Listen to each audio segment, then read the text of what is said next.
Hey, how you doing? It's Derren. I think the car's going to drop you just down the road, so you've got to walk up the last bit by yourself. Imagine you're walking down a grungy London street, hands in pockets, head down. From behind you, you can hear something. A car engine, a car radio.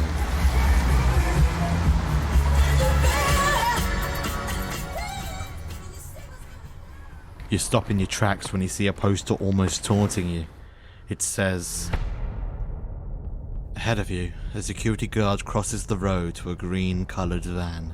He's holding 2 boxes filled with money. In your pocket, your hand feels the coldness of a gun. Dread fills you as the tension rises in your body. Excuse me. Following on from the success of his previous specials, Messiah, Seance and Russian Roulette, which has gained millions of viewers each, Derren Brown wanted to take his shows to the next level. The simple idea is, could he, by using his fame and status as a gateway, manipulate powerful businessmen and women into stealing £100,000 in an armed robbery? The simple answer is, yes. That's the show. This is the heist. 13 applicants were invited to a hotel in Hertfordshire to attend a motivational seminar hosted by Brown under the guise of teaching some of his skills for a TV show named Mind Mastery. In reality, the 13 selected were amongst the first to apply, had no criminal record and all had a comfortable income, the exact type of person Derren could manipulate. Firstly, an actor playing an irritating security guard hassles them on their way into dinner. The antagonism that some of these people will feel towards this security guard, dressed in green, will become an important part of the jigsaw puzzle right at the end of the journey. The first experiment Derren enforces onto this group is how these people will react to an expensive, unexpected bill. It's to determine who will comply, who will get angry or defensive, and importantly, who will take leadership. Paul here initially offers to send the bill to his accountant, but eventually he pays for all of it, being met with a warm reception or the more British, "Cheers, Paul." Cheers, Paul. Thanks, Paul. Cheers, Paul. Cheers, Paul. The actual seminar is semi-real. Actual techniques like photographic memory or the ability to spot lies are taught, along with, as he quotes, quite a lot of bullshit. But on a deeper level, Derren implants images and language needed for the robbery later on, like this green colour that appears on everything, representing saying go and doing something. This sign of a green van in the street is identical to what they'll be faced with later. This acrostic reads cash, which is what they will later steal. On the deepest level, Derren develops the ability to trigger emotional responses through stimuli. In this ending motivational session, he tells the applicants to remember a time they were motivated and amplify it by rubbing their thigh. This is later paired with the green and a piece of music. Keep it going. Whenever you hear that music in your head, you can just go for it. The song, which will basically be used as a trigger word, is Can You Feel It by the Jackson 5. Why is it that song? Do not question Derren Brown. Finally, he gives out toy guns to each applicant under the joke that they have now become forged criminals. But if you've seen any other video on my channel, you know this is not the case. Shoplift. If you live a comfortable lifestyle like all the applicants, you might flinch at that instruction, but Derren here is experimenting whether his sense of authority can frame criminal behaviour as fun and playful, and whether the applicants will fall for it, knowing that it's illegal. In order, Pamela steals a packet of wine gums and gets away with it. Danny steals a family pack of Kit Kats and is met with cheers. Paul refuses to steal as he has a teenage daughter. Veronica claims she was frightened of any repercussions and doesn't steal either. Ali steals 3 things. Victoria steals gum in plain sight. Jennifer also steals 3 things which are quite large in size. Helen steals a chocolate bar. Sula takes 3 small sweet packs. Guy steals sausages and a large Twix, and the shop assistants begin to notice. Did you see that? Just literally walked over, picked it off the shelf and just walked out. Rod goes up to the counter and just asks if he can have a chocolate bar. Phil M is monitored, challenged and caught. Do you want to put those jammy dodgers back, please? Sorry, the ones that are just in there. Thanks very much. See you later. Sorry. The shopkeepers begin to notice that it's only people in suits that keep coming in. They're all in suits as well. There's something going on. That's why I asked him. I said, who comes in? Is there a crowd of them? Look, we just ban people in suits. Phil C folds and just buys a chocolate bar. The next step in determining the 4 to eventually commit the robbery is placing the remaining applicants into the Milgram experiment. The concept was devised by Stanley Milgram in the 60s and was designed to test human obedience to authority figures in the face of personal conscience. In short, the experiment involved 3 people: the experimenter, the learner, and the teacher. The first 2 are actors while the teacher is the applicant, and the test is designed as a memory game for the learner, with every incorrect answer being met with an increasingly painful electric shock from a light 15 volts to a lethal 450 volts. The question is, are they willing to potentially kill an innocent man just because a man in a white coat is telling them to? Obviously, the learner isn't actually being electrocuted, but the teacher is urged to complete the test by the experimenter with subtle prods like, "Please continue." If you could continue, please, teacher. The experiment requires you to continue. He's in a lot of pain, Continue, please.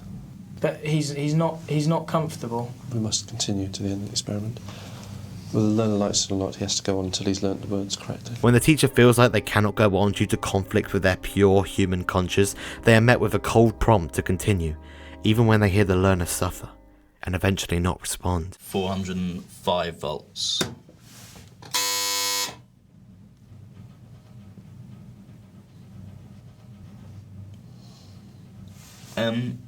Sorry, I don't know, is someone want to check on him or something? It's just he's not making any noise now, and he was before, and a bit worried about. If you would continue. In the long term, this is to see whether the participants will actually do something despite their natural instinct that it's wrong.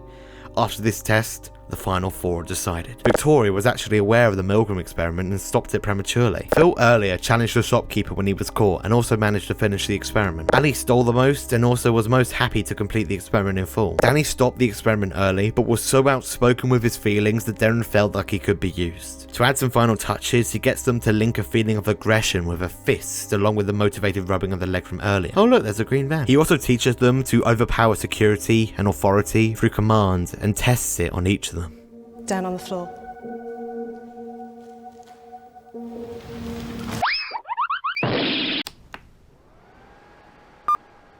Everything's in its right place. The street has been completely closed off to the public, leaving it completely empty. Dozens of hidden cameras are surveilling the entire street, and the final 4 have been called to meet for a final session. Of course, with a lot of hidden suggestive language in the phone call. Make that decision to steal yourself and grab the opportunity to make all this work really pay off. It's just about standing in the face of security in life, isn't it? And making it do what you want it to do. They've been asked to bring along their guns. Go trigger music in the car. Get it really loud. Hear that music? It's all coming together as the car blasts out Can You Feel It? And she definitely notices. Keep in mind, only about 2 weeks prior to this event, Victoria was just an ordinary businesswoman at a motivational seminar. Confidently, she approaches the security officer. I think she get on the floor. Don't she? She swiftly picks up the money and bolts it. Camera crews rush out onto the street as she threatens to shoot. Until she's eventually brought back into reality and taken away.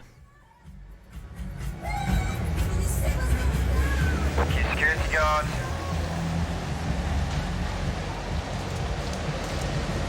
Excuse me, sir. Sorry to interrupt proceedings, but this is a hold-up. Get down on the floor. Get down on the floor. Run. Without any delay, he instantly takes the money and runs.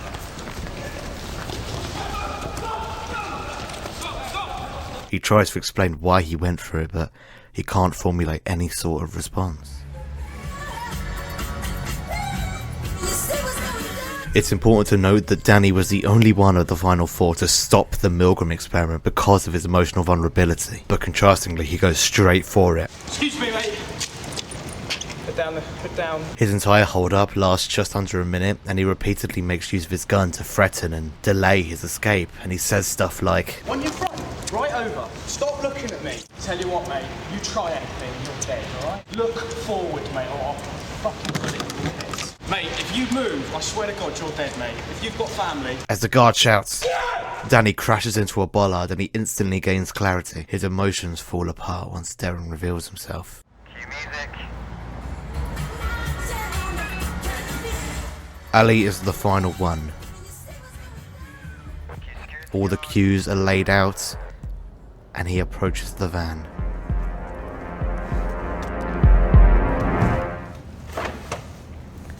Ali just walks straight past. No hold up, nothing. And he puts it bluntly. Stealing sweets is one thing, but stealing boxes of money from the Bank of England is a completely different kettle of fish. Did this glamorize robbery? No. In fact, it openly states how criminals like this can be programmed into submission and ignite a whole other side of motivation and aggressiveness through simple cues. Derren's a mentalist, he knows what he's doing. It's something that can only be done in the 2000s, the innocence of the middle class in this case, without the influence of things like social media, where news of the closed-off street could have easily reached them, enables this activity without even being aware of the consequences. The closed-off street feels surreal, and Derren being frank and honest with his methods makes for great TV. It's stunts like this that made Derren a household name, inspired me to view the world in a whole new light, and made me add a great song to my Spotify playlist. Don't comment, was it real? Because I don't know either.